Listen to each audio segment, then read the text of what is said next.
And as we are here on Veterans Day, it's important for us to pause and to give thanks for those veterans. General, thank you for being here.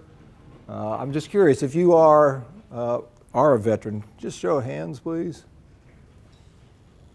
Okay, thank you.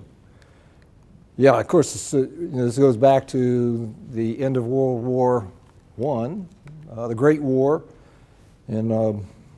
on November 11th of 1918.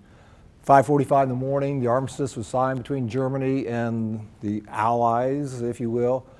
And then at the 11th hour, on the 11th day of the 11th month, the armistice was actually, the fighting ceased. And so that was the official end of the fighting. And one quick thing that I learned, not having served in the military, one time after a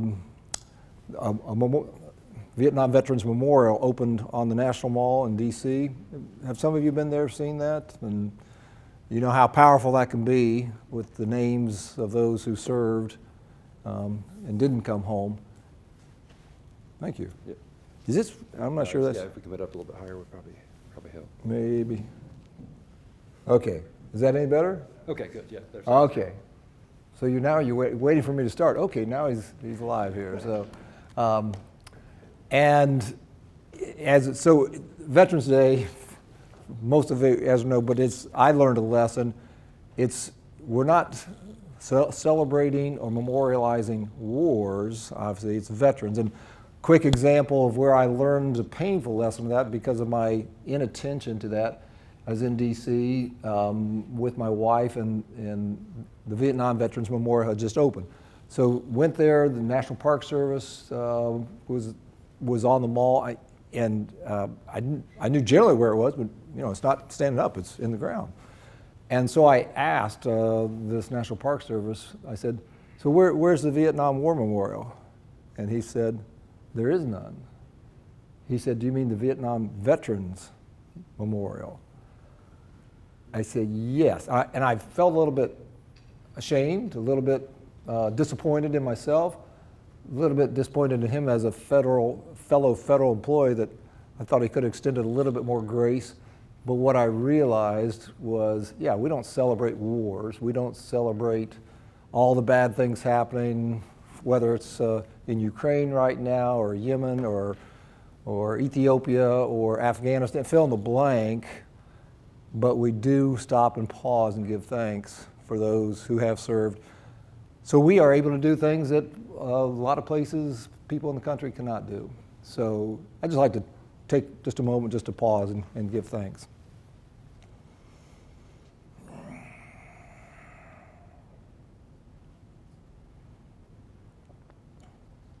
Thank you. So I was fortunate, some of you know, to serve for 31 years in the federal government between the FBI and TSA. And I always have to ask about TSA. Any of you go through TSA pre-check? Show of hands. And if you like it, I'll take full credit for it. Very humbly, of course, but yeah, I will take credit. If you don't like anything about TSA, I'll give you name my successor. Twice removed now. I was with him at a conference in D.C. area not too long ago. And he's doing a great job, so it's good that TSA is continuing to progress. One of the things I wanted to touch on, in addition to cybersecurity and national security, this is the CONspiracy conference, is on leadership. But before I do that, I just want to thank a few folks who have made this conference possible. Obviously, the conference organizers, Dave Dungan, who you just heard from, and Garrett Henderson, wherever you are, Garrett, someplace, the deputy for the Center for Security Studies, Cyber Defense. And then Kay Wilson facilitated, and now all the volunteers who've helped make this possible. It's our inaugural conference coming out of a very generous Lilly Endowment grant that Dr. Michael Frank was key in authoring and proposing and then working through with the Lilly Endowment to get us the grant that allowed us to create the Center for Security Studies and Cyber Defense. If you are one of the students who is an intern in the CCSD, just show of hands. You can put them up higher, that's all right. Yeah, okay, so we got several. Okay, yeah, good. So the whole idea around the center, if you don't know, is to create an environment where we can provide the tools, the training, the techniques for students who want to go into cybersecurity particularly, and then equip them not only with some of the technical skills, but also with the contacts where they can be doing internships, maybe externships, but those practical opportunities where they can develop the skills and apply those. And for many of the students, I think we will find that the companies that they will work with, that we do cybersecurity audits for at a basic level, may be offered a job before they graduate so they can come work, help that company. And we're starting off with some of the not-for-profits and not the Fortune 500 companies. But that's all part of an effort to address some of the significant challenges that we as citizens and here in the country and around the world are facing, and I'll touch on those in just a moment. One of the things that I wanted to share with you is about leadership. I've been put in positions of leadership in my career. Again, being the head of TSA, 63,000 employees, that's a big organization compared to some, not to others. And that old adage about context, text without context is pretext. It's always important to have that context. If you don't know, I was the deputy director of the FBI when I was asked to serve, have my name put out as the administrator, is what it's called, of TSA. And my first thought was, well, now there's a thankless job. What moron, knucklehead would want to do that? Well, and then I found out that in the U.S. government, there's best places to work, an annual survey that's done. And so I did a little bit of research because I told the Secretary of Homeland Security who talked to the President about me. I said, let me think about it, pray about it, do a little bit of research.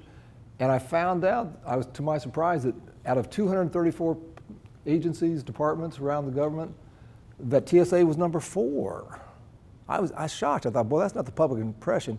And then I realized, you turn the sheet upside down. Yeah, well, so we were number 230 at the time. So again, thankless job. Oh, and I didn't tell you that, and I didn't know at the time, there had been not one, but 2 prior nominees for the job who hadn't made it through the Senate confirmation process. And so that is a real process in case you just think it's a rubber stamp. It might be for some. But the first 2, one was a retired brigadier general, and then the other was somebody in higher ed who had actually law enforcement background and some aviation security. Anyway, they didn't make it through. I said yes. And what I found is it was a smooth confirmation process because I had disclosed things to the White House Personnel Office that the first 2 nominees had not, but also that particularly the Senate was so anxious to get a confirmed appointee in there so they could complain to. They've got to be a little more diplomatic with a career person. Gail Rosides, she was the acting administrator, and she'd been there for almost 18 months before I got confirmed. But I got on the fast track in 59 days after being nominated. I was confirmed. And literally that afternoon, I started at noon on that day, July 1, I was hearing from some members of Congress about, hey, what about those wait times at Phoenix Sky Harbor Airport? Or what about Chicago? All these things. So it's good to know what you're getting into. I say that from a position for the context of leadership. And I want you to think, since we're in a political season, I think Kevin Zulik's here, someplace us all. Congratulations, Kevin, for your great work in organizing and getting the vote out and everything here locally. And that's an apolitical statement because in my 27 years the FBI, we had to say that we are equal opportunity investigators. So Republicans, Democrats, Independents, if there was something going on, then we had to be independent of that. And so one of the things I want you to think about, the first person that comes to mind when you think of a good leader. So whoever that is, and if it is a political person, if you would set that person aside, and now who is the first person you think of as a non-political or apolitical leader? So 2 people, if you could think of. And then I want you to think about what are the attributes or the qualities of that first person. What makes them a good leader? And I'll do the same for the second person. And are those qualities the same? So I'm curious, this is the audience participation time. What, not necessarily the person, but what attributes did you come up with for either one of your people? You can either be like a college student and raise your hand and, yeah, or just shut up. Repeat the question? Yes. The qualities, attributes of a good leader. Yes. Charisma. Charisma? Okay, yeah, that's a good one. Yes. Open-minded. Open-minded. Okay, yes. Decisive. Decisive. Yeah, those are good. Yes. Patience. Patience, which sometimes can be in conflict or contrast with being decisive, right? Quick story on that, when I went through mid-level training at the FBI Academy, Quantico, Virginia, which some of you have been to, Marine Corps base there, we had to do a 5-minute presentation on some topic about leadership. And the key was, and this was your fellow peer group here, about 40 of us or so going through this mid-level career training. And so 39 of us get up and keep it to 5 minutes or less. And then one of my friends, actually he was a supervisor up in Maryville, the region up there, he gets up and he's all full of himself and all that, and he starts talking, and it seems like he's just warming up at about 4.5 minutes. And we're all start getting, okay. And the instructor at the academy, he let him go. Anyway, 12 minutes he went on. 12 minutes. And when asked about it, because this is all class, why did you go on for 12 minutes? Well, I had a lot to say. We all might have a lot to say, but if you're given parameters, it's good to keep to those. So another thing of leadership is, there's an old adage, a good leader is somebody who knows the way, shows the way, and goes the way. I said that one time to a leadership class, and they said, this is when I was deputy director, I said, so we get all that, except why did you, on that last point, say a good leader goes away? No, I didn't say goes away, I said go the way. So knows, shows, goes. And in terms of my experience, my last 4 jobs in the government, I didn't feel like I was equipped to be a good leader because that wasn't my background experience. When then Director Robert Mueller asked me to serve as the Deputy Assistant Director for the Counterterrorism Division after the 9/11 attacks, I'd been in the Bureau 18 years. I didn't have a counterterrorism background. I'd worked on 1 counterterrorism case. Long story short, the Director of the FBI asked you to do something, and you either stand up and salute or you'd walk away. So I did, and then I didn't feel qualified for that, but thanks be to God, was able to persevere through hard work, I think professionalism and integrity, the things the students have heard me talk about. And then same thing with the Assistant Director of Counterterrorism, and then the overall head for counterterrorism and counterintelligence, the spy business, national security. And then as Deputy Director, and then clearly as the head of TSA. But I was open to the possibilities, and from a faith perspective, I had a sense of God's calling, and so it was a matter of, am I open and obedient to? I was praying John Wesley's covenant prayer every day about, I'm no longer my own, but yours, do with me what you will, and all that. So one of the things about leadership is knowing the way, showing the way, and going the way. So whoever you thought of, those attributes are the attributes that you want to emulate and say, yes, this is how I want to be. Do you have a mentor with those qualities, whether you are 18 or 80 or older? It's always good to have a mentor, and so that's important to do. So that's a little bit about leadership. One other example is when I was the Deputy Director, we did a leadership assessment there was about 175 FBI employees out of the 37,000 who were part of what was known as, or is known as, the Senior Executive Service, SES. And so we did a survey with an outside group to assess who are the leaders in the FBI, and why do you believe them to be a leader? And then they did the pie charts about if one person said that Michael Frank was a good leader, he'd get 1 dot on the graph. If 10 people said that Stephanie Moran was a good leader, she'd get 10 dots. If somebody had 100 dots, well, okay, that's an influential person, a leader. And some of it came out exactly as we thought. In fact, we had a dynamic former Navy SEAL who was the head of national security, executive assistant director, head of national security, gung-ho, it was all about the mission and doing everything. And he was one of the highest rated people in terms of leadership and influence.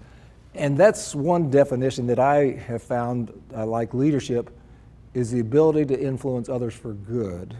So it's also the ability to influence others, as some people throughout history have done, for bad, but the ability to influence others, hopefully for good. What was surprising about this survey that we did is there was this one particular woman, she was head of HR for us. She was not actually, she was a GS-15, which is, senior level, non-senior executive service. But a number of people mentioned her as being a good leader because she had so much influence. And I could testify to that because when I was a field supervisor, I had 2 agents who were, we said, retired in place. They just weren't doing the job. And so I had to work with personnel folks at headquarters to, in addition to counseling and encouraging, cajoling, and holding accountable. And this woman did a fabulous job. So over the course of a year, there were 2 agents, one that was rated, not that I rated, not they, I rated them unacceptable or minimally acceptable. And one we let go, was fired because of that. And the other was demoted and then retired before the demotion kicked in. This woman who was highly rated had been the one who had helped me back, I guess it had been 10 plus years earlier. So my point is, leadership is not necessarily about title or position. And I would suggest that each one of you, whether you have a title of, okay, president, that probably means somebody who's a leader, right? You hope there's something to that. But don't focus on the title. Focus on your ability to influence others, hopefully for good.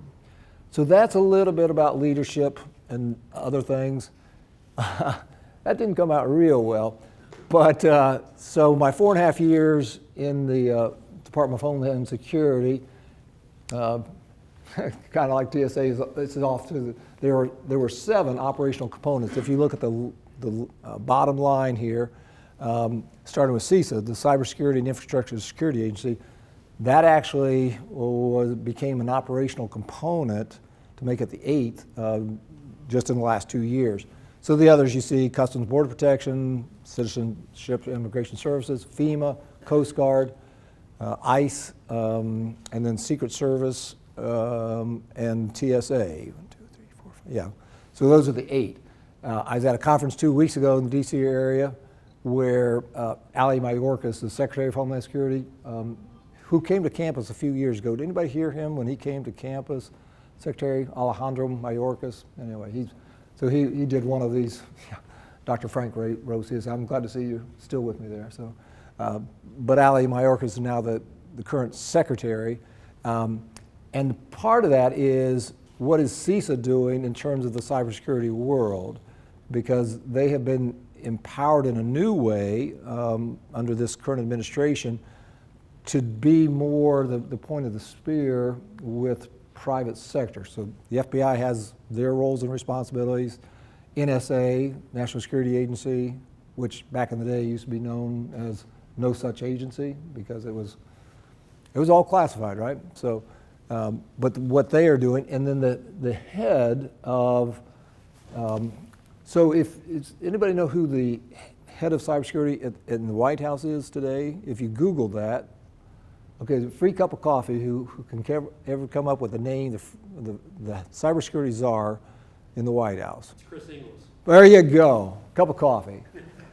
So Chris Ingles, yeah, was the Deputy Director of National Security Agency, another guest that we had here on campus, and he's doing a fabulous job of trying to corral, if you will, all the resources, all the people, and works closely with CISA, the Bureau, NSA agency, CIA, and others, in terms of trying to bring all that so we can be a more secure nation. So we become more confident in our ability to deal with foreign partners in a secure setting.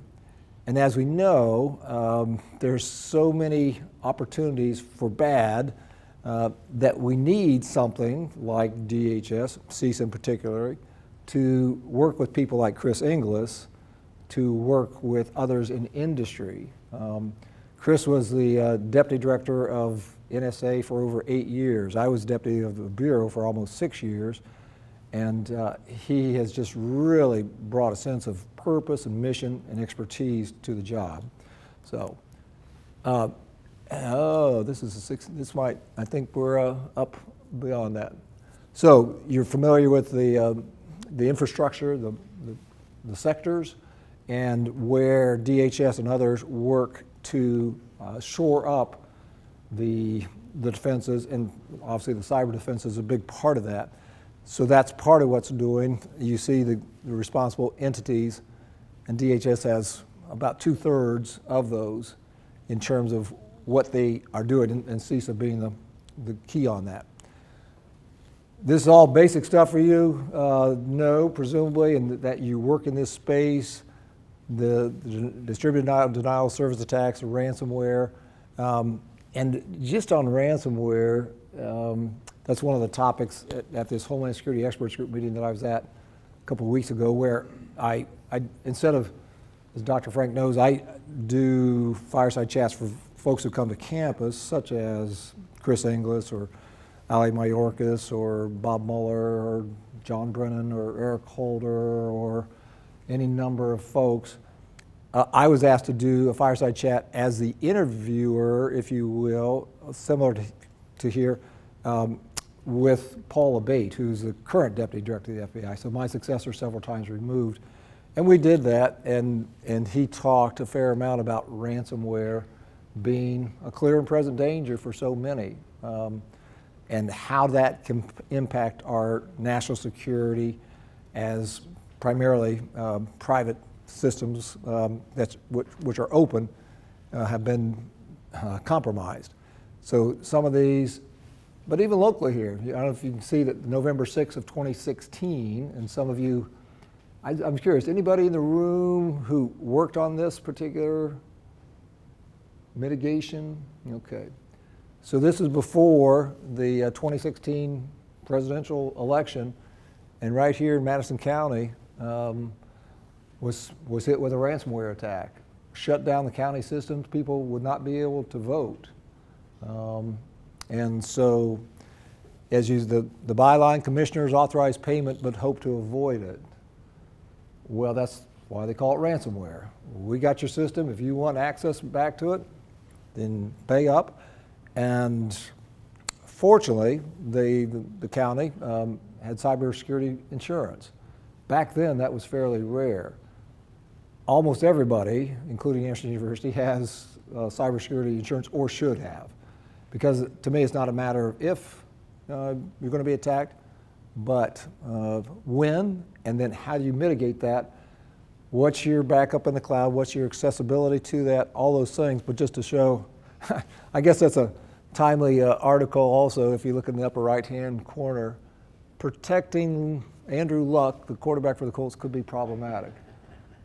I imagine Frank Reich is saying the same thing now, protecting him, or yeah, a lot of change. Anyway, I digress. Mitigation strategies, you know all these, and we're going to hear more about those with upcoming speakers. I'm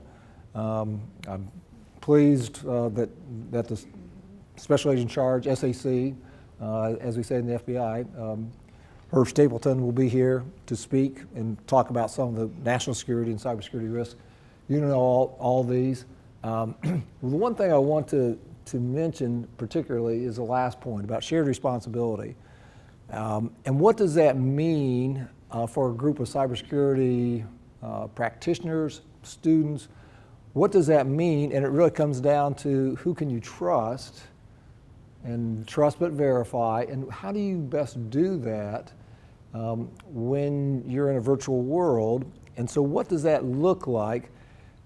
One quick example from my FBI days, I was seated next to, this is almost like a classroom at Quantico. This is bigger than most of the classrooms, but it's similar, tiered, and the instructor's up here and all that. And they seat you alphabetically. So I was in a class of about 45 new agent trainees, is what we're called, and seated us alphabetically. And I was seated about right in there. And right next to me was a new agent trainee, an attorney out of the St. Louis area named Earl Pitts. Earl was a dry sense of humor, quiet guy and all this, and did well. In fact, half of our class were attorneys. They were trying to get an attorney majority class. And we both went off to our first office assignment. I went to Minneapolis and he went to Kansas City. And then 2 years later, as per the Bureau protocol at the time, we both got transferred and we both ended up to New York City. New York City is a hard office for the FBI to staff, high cost of living. And at that time, there was no cost differential. So as a GS-11, when I got transferred and Earl got transferred, we were making $28,500 and working in lower Manhattan.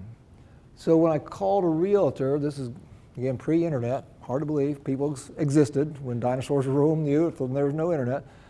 I called a realtor and said, hey, I've been transferred. It was a FBI contact. And she said, well, how much are you looking for? What kind of house? I said, well, I think we can squeeze $100,000. Now this was 1985. And she laughed. She said, no, really, what are you looking for? I said, well, I might be able to do 105. She said, you're serious? I said, yeah. She said, well, we've got creative financing out here in Jersey. I was looking in Jersey because, of course, couldn't afford New York or Long Island or Connecticut. No offense to any New Jersey folks, the Garden State. And she said, well, what do you make? I said, I just got a raise. I'm making $28,500 now. I won't say exactly what she said, but it was some colorful language about, well, they can't send you here with that kind of money. Is your wife working? I said, well, she's going. She's a school teacher. She doesn't have a job yet. Oh, they can't do that to you, blah, blah, blah, blah, blah, blah. Anyway, Earl Pitts experienced the same thing. If you Googled Earl Pitts now, well, does anybody know Earl Pitts? So who's Earl Pitts from your perspective? Spy case, yeah. Earl, unfortunately, when he got transferred, so I sat next to him for 16 weeks, thought I knew him pretty well.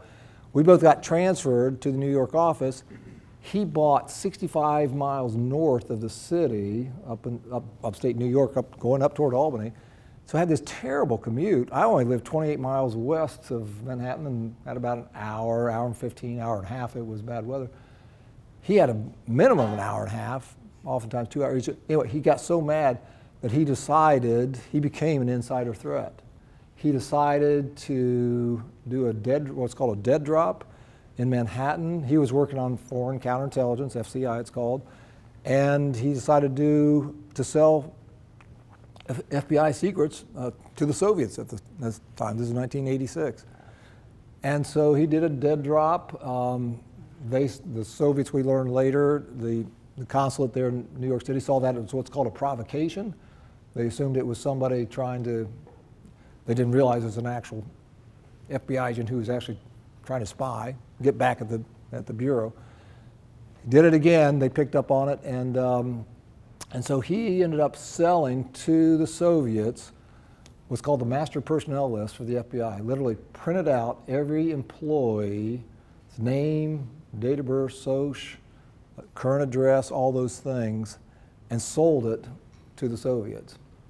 And then he got cold feet and thought, well, what have I done? So we went under, he laid low. He eventually got transferred to headquarters, and his wife was the executive assistant in the unit that I was working in. the point of all that is he was we're later able to get him using a Soviet/Russian cooperator who identified him, and so we were able to do some follow-up, and he was charged and convicted of espionage. I think he's out now. That's been more than 20 years. So anyways, insider threat is key. Oops. So that's, that insider threat is key. So for your IT staff, who's checking on the security professionals? You have to rely on them, right? You have to do training. They have to do training. They have to make sure that the systems are secure as possible while still facilitating all the necessary things that need to be done. So with that, let me pause and see if you have any questions, any comments, anything that is on your mind before I go on to some other things. About cyber, national security. I'm doing a presentation tonight on the Russian invasion of Ukraine. And then yesterday I did a presentation virtually with a group out of Bucharest, Romania. Might sound kind of random, but it's former Attorney General John Ashcroft, who again has been here to campus. He has been working with this group in Bucharest based on some church backgrounds and things. And so this was both undergrad, seminary students and community leaders. And I didn't realize in the Q&A, first question I got was from a guy who said, I'm so-and-so from India. I would like to invite you to do the same presentation for our group in India. I thought, oh, I didn't know thought it was all Romanians. So things like that. So questions, comments, suggestions? Yes. Thank you, Dr. Pistole. Go Ravens, go. Before coming to this conference, actually yesterday. And I'm sorry, maybe you could introduce yourself for the good of the group. Yeah. It's okay. Hector Rocha, I have been in internal audit for over 20 years in South America, Canada, Europe, in Central America. And not in the cybersecurity area, but we do testing for the SOCs, and in terms of super users and rights. Right. So my question is an statement to see your feedback on it. Before coming to the conference, I read an article in the Fraud magazine as I am pursuing the ACFE anti-fraud certification. And they say one of the most famous attacks was to a company that was a cybersecurity company. So it was extremely elaborate.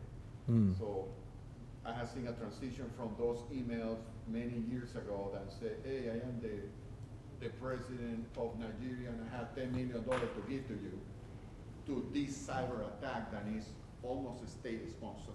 Yeah. So what is your take in terms of taking down to a company level in those cyber attacks and so elaborated? And I say, we are trapped. It's the same group, I think it was called Ready, attack any small company, that's it. That's the whole company back. So please, your feedback. Yeah, thank you for that, and thank you for being here and for your work.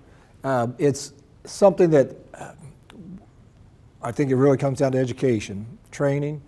So for example, for those of you AU folks, you know we have an IT security vendor, know before. So before you click, doing things, that make sure that you know if you are clicking on a link that's a trusted source, and there's a number of things that you can do to do that. I think some of the other speakers will go into more detail. But if Michael Tucker, the head of our ITS department, were here, I think he would tell you about the things that are most important go to user awareness and education, because over 75% of particularly the ransomware attacks are based on user error. I mean, somebody is clicking on a link. There is some sophisticated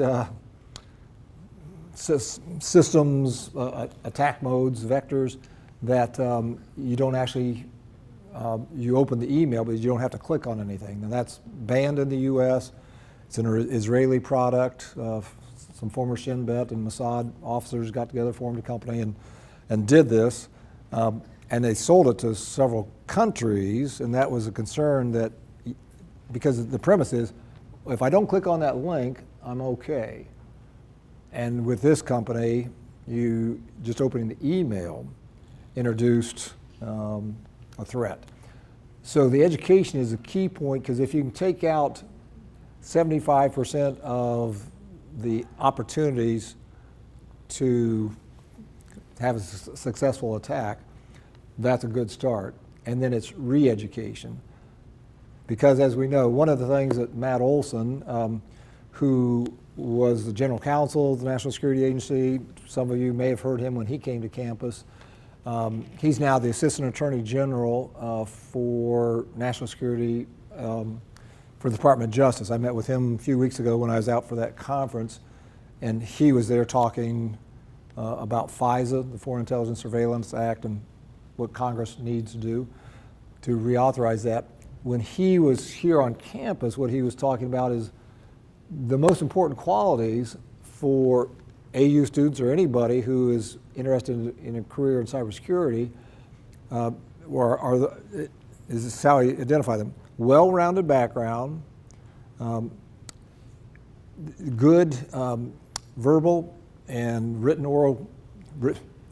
communication skills, so you can communicate what you're doing, which I'm not doing right now, and hard work and integrity. Because he said 3 out of 4 of those Edward Snowden had.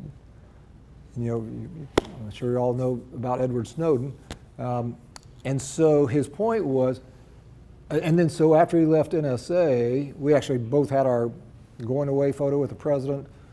We left government service both at the end of 14, and White House will invite you and 3 family members or whomever to come in and go in the Oval and take a photo with the president. And Matt and I were in line together. So, and he's again coming to campus. He said, we will train our employees for the latest exploits, the latest vulnerabilities, the latest layers in defense. And he helped found a company with Keith Alexander, who was then, after he left around the same time, the former head of NSA, and then later came Cyber Command, so there's a joint there. And started a company. He's since left that company, go back to private business or to government service. But education, I think, is what he would say in terms of know before you click, and then if, well, I'll just share another, a friend, good friend, whose elderly parent got a, she was doing some things like looking at some recipes online and all this, and then she got a notice on her laptop said, warning, your system has been compromised. You've clicked on a link that you shouldn't have. Oh my, what do I do? And so this elderly friend, if you need help, call this number. So she called the number, and of course that was the fraudsters, the scammers, and told her that your bank account has been frozen now. And by the way, if you can just confirm the bank account, elderly person, and they said what you need to do, you need to go and get gift cards, $500, and she did that and got over $16,000. She got a friend to help her, which should have known better also. And so she was out that amount. Now, if she'd known, you know, she wasn't cyber native. She's in her late 80s. And she's on her own and things. Anyway, and I say that, and that happened a couple of years ago. We learned about it. Yesterday, I was on a conference call with a group of guys that we meet once a month for prayer and conversation and everything. And one of them is undergoing cancer treatment. And one of the other guys said, hey, did anybody get an email from this other guy about his cancer treatment? No, none of us had, but this one guy had. And he said a friend of his got it also and went to a local store here and got a $500 gift certificate because that's what his friend, he thought, was asking for. Fortunately, he hadn't scratched off, and so he was able, so he was not out, but it is pervasive and systemic and all over. So thank you for that.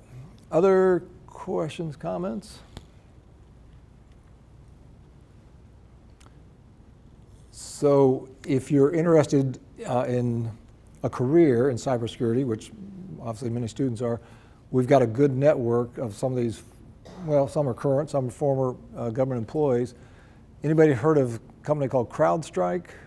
Some of you know it. And so a friend of mine who was our second head of cyber security office in the FBI helped found that company back in 2010, 2011. Sean Henry's his name.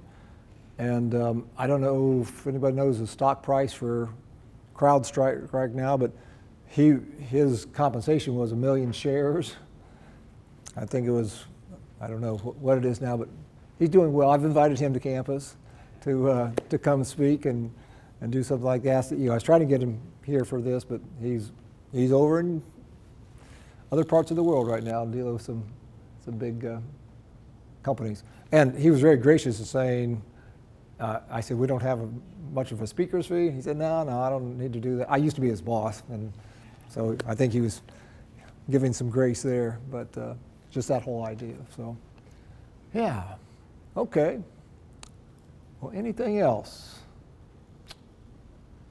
So in summary, I would say, be aware what the threats are, what your vulnerabilities are, what your capabilities are, what can you do, either as an individual or as part of a larger group to mitigate those vulnerabilities. And the one example I have from there is that when I was at TSA, we introduced TSA PreCheck as a risk-based, intelligence-driven opportunity initiative to try to get people through security checkpoints at the 450 airports in a more expedited fashion, because we recognize that the queues, the lines that people stand in at checkpoints, that's a vulnerability that for most airports in the U.S., you don't go through any security when you get to where you are checking in and everything. And unfortunately, we've seen that in Moscow. We saw that a number of years ago. A Chechen rebel came in with 2 suitcases filled with explosives, went to the baggage claim, and then as people from an incoming flight came to pick up their baggage, set off both of those bombs, killing a number of people.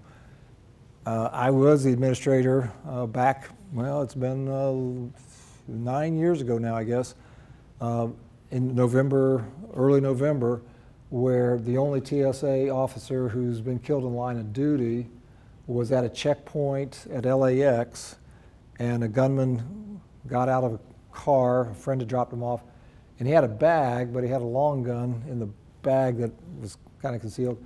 He came in to LAX, I think it was Terminal 3, and he took so the TSA checkpoint is over here, and there was escalators going up, and there were 2 officers down here to look at IDs, make sure it's valid and all that before you went up to actually security screening. And this guy comes up, takes out his long gun, and Gerardo Herrera was the TSO, Transportation Security Officer, standing there with his back to the guy, and this gunman shot him in the back and killed him. And then he started shooting at other TSA officers who all run, hide, fight, very real. They were able to make it up the escalators. People heard gunshots, everybody scattered. He was able to shoot 2 more TSOs, Transportation Security Officers, wounded them, and then walked past a number of people. Are you TSA? Are you TSA? You know, everybody's, and literally, he was just trying to kill as many TSA officers as he could. A lot of issues there in terms of LA police, LAX police, and others. Long story, he was eventually trapped down at the end of the terminal at the gates and was shot and thought was killed, but he was grievously wounded and obviously tried and convicted and has a life sentence. The point of all that is knowing the adversaries. Sometimes we can in the virtual world, because we are often seeking information, we have a better opportunity to, as opposed to some type of random attack like that. So that's just a little bit more context. So, okay, any other questions, comments? If not, thank you for your time this morning, for allowing Anderson University to be your host, and for all the good work. Yes? So I'm an AU student. I was wondering, what advice would you give the students to practice this daily? Yeah, so the question about what would recommend for AU students to interested in a career, I'm assuming, and practice this daily, I think is what you said. Well, of course, first thing, just be aware of what sites you're going to and making sure that you do your due diligence. And you come from a time where you've grown up with just sharing information. It's almost ubiquitous. Just, well, everybody knows everything. Well, you do have control over that, and what I would say is look carefully at the privacy settings, especially on social media, what you're doing, and making sure that you have affirmatively consented to the use of your information. Whether it's metadata in terms of the transactions or it's something else. Clearly, when it comes to your name, date of birth, social security number, I would also just recommend that you regularly check on your credit score. Put credit alerts in place. If you're not planning to apply for credit, put a credit freeze. You know, with the 3 credit, Experian, TransUnion, and the other one. What was it? Equifax, thank you, yeah. But if you're not planning to apply for credit, put a freeze on your account, whatever that is, because nobody can apply for credit in your name. Because if a stolen identity, that's really tough to come back from. But the more you put out, the more vulnerable you are. And then hard work, professionalism, integrity. Excel. I met with one of your fellow students Wednesday, who's interested in becoming an FBI agent and was asking a similar question, what can I do to help prepare? Hard work, professionalism, integrity. And you have to distinguish yourself in some way from others who are part of that process. And the SAC, when he can talk about that some when he comes in. So Herb Stapleton, yeah. Okay, I think we are, is Dave here? Or Michael, do you know? So I think I'm done, and then we will see what happens from there. Thank you very much.